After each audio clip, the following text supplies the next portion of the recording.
आज बेलबासे किचनमा पाक्दैछ बरी। तपाईहरु के भन्नुहुन्छ यसलाई? हामी दंगाली चाहिँ बरी नै भन्छौँ। जहाँ गएर बसे पनि जे गरे पनि।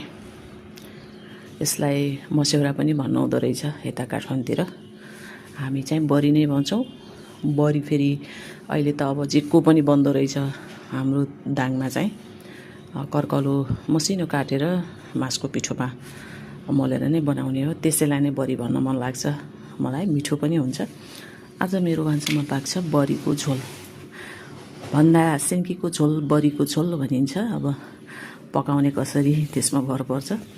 मैले चाहिँ बरी पकाउँदा बरी, आलु, टमाटर, प्याज, खुर्सानी, यसलाई नब्बे नहुने अदुवा, लसुन, लास्टमा पाकिसकेपछि धनिया र लसुनको पात, यसरी अब यसलाई मैले बनाउँछु बरीको झोल। तपाईहरु कसरी बनाउनुहुन्छ कमेन्ट गरिदिनुहोस् है त। यसमा अरु केही राख्यो भने अझ मिठो हुन्छ कि। म चाहिँ यसरी बनाउँछु।